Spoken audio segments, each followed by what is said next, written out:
does not change the reality that Israel has bombed 22 other hospitals, including the hospital that we're talking about on Saturday, and also 4,200 Palestinians have been ruthlessly slaughtered by Israel's ongoing bombing campaign, and they are still bombing.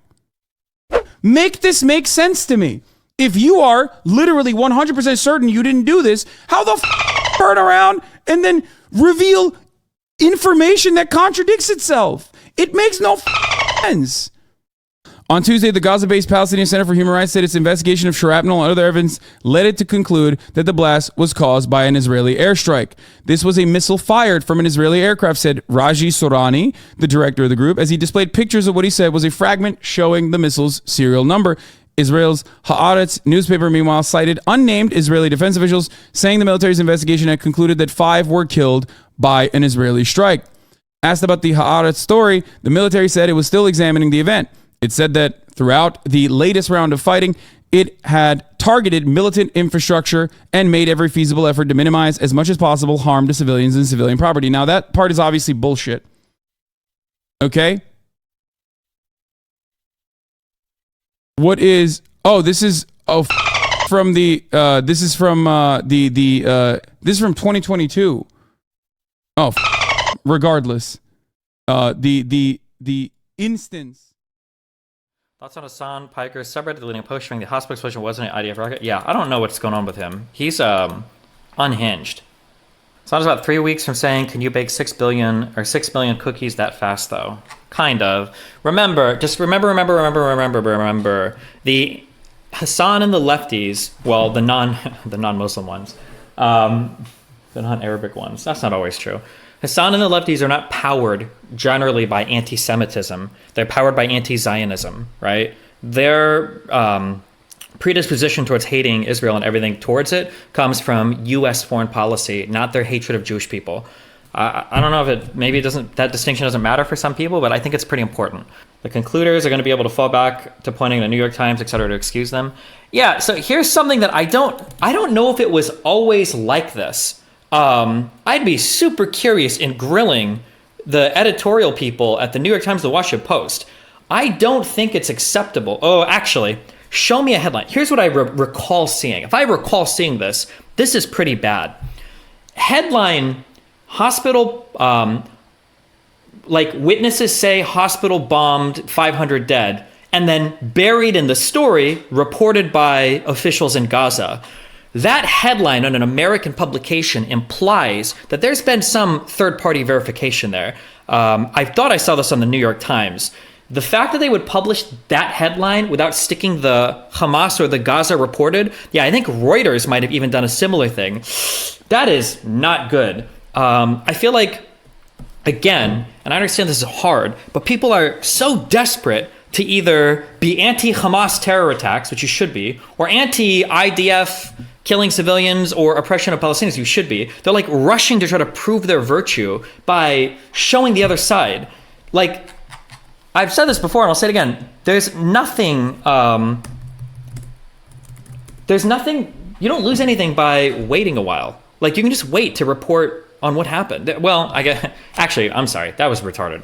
If you're a streamer, you can wait. I guess if you're a news org, you kind of live or die based on your reporting, but like, I think the British politicians earlier said it best. The media is trying to meet social media minute by minute on breaking news, where instead they should admit they never will be able to focus on accuracy over speed. Yeah, that's like the thing. Or you can try to do it, but then you've got to look like me. You've got to cuck yourself out like me. You've got to be like, well, it's possible that this was reported, and you have to qualify the out of everything. But you got to be super careful with those headlines. Like, you're going to blackpill everybody on media so hard, right?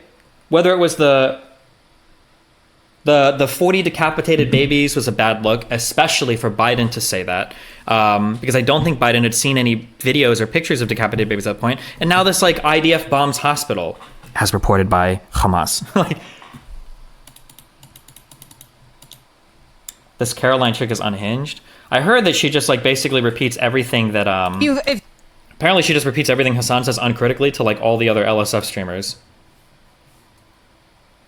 I was following the Reuters and AP feeds pretty closely. They seem to do a good job of reiterating that the health ministry is controlled by Hamas and that claims couldn't be independently verified, but not in the headlines. Yeah, I feel like that needs to be in the headlines. That's because I understand what you learn like in journalism school is probably different than like the real world. Or hold on, let me qualify that. I remember when I was in high school, they said make an interesting headline. The headline should just be a attention grabber. Then you put the meat in the story. Today, people only read headlines. So I mean, I feel like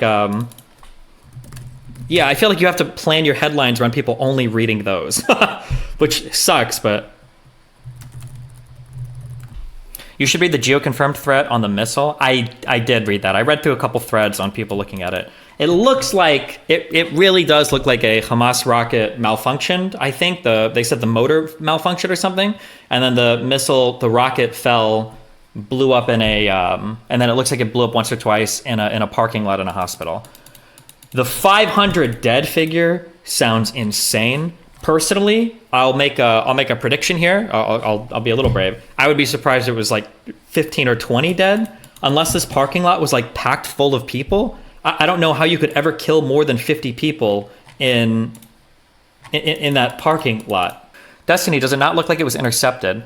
Somebody can correct me if I'm wrong, but I think the way that the Iron Dome interceptions work is when the Iron Dome missile is close enough to the rocket, the missile will explode, and that'll detonate all of the explosive ordnance on the incoming rocket, I believe. So if the Iron Dome interception is successful, it shouldn't cause the rocket to blow up once it hits the ground. Don't believe so.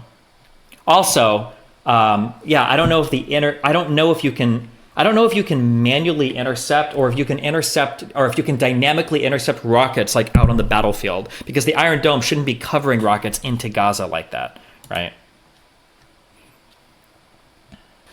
It feels weird like just going live and being a hater, but I think like the biggest thing that I'm worried about is I'm worried that there's going to be no accountability for all the reporting right now. Like these big streamers on the left are engaging in basically de facto like terrorism propaganda. I know that like we can meme about it because it's Palestine, and we can meme about it because it's lefties, and we can meme about it because they're on like family friendly platforms like Twitch, but like the Hasan stuff is unhinged. It's probably the most unhinged mainstream alt media stuff I've seen, like maybe ever, or like it rivals like Tim Pool. Like he's about that level, not about that level, he's at that level now. No, he's not. I think he's worse, because I think Tim Pool is a lunatic on Twitter, but at least when he's talking on his show, he tries to, like, he's still conspiratorial, but he's like in his own way. But it just feels like Hasan, maybe I'm giving Hasan more credit because he's on my side. It feels like Hasan speaks with so much more credit on some of this. But then, yeah, Jesus. Sorry for the topic switch. Recently found my partner and I can't have natural born kids, so we need to adopt. I'm scared. I won't love the adopted kid the same as my own. Do you know any positive adoption stories? I mean, if you can't, this is, okay, I'll do three things. So firstly, you can't do like in vitro fertilization or use like a surrogate mother. There are other things you can do if you're not able to have kids that you can look into. Some of them are kind of costly. The second one is if you've got friends that want to have like a kid for you, or somebody else that wants to have a child. I don't know if you've seen the movie Juno. You can kind of do it that way sometimes. Or third, yeah, adoption is a possibility. Most parents, as mean as it sounds, don't want to adopt a child that's more than like a couple years old though, because they don't want like a ruined kid, which is really sad, but...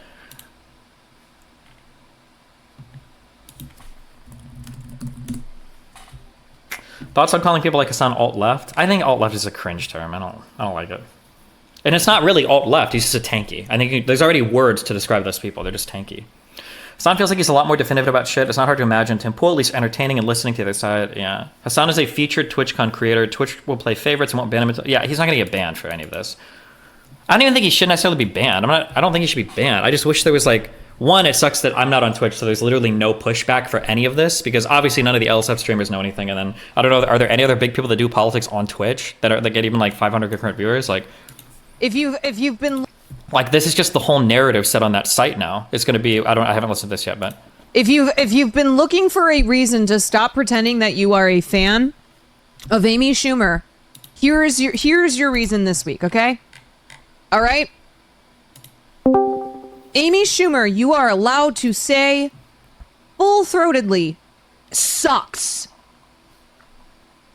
This woman has a career from stealing comics jokes, just like her beloved nation of Israel, which stole Palestinians' land and lives. Okay? Apparently this girl is unhinged. Amy... and Zionism, Zionist Israel, both have in common that they love to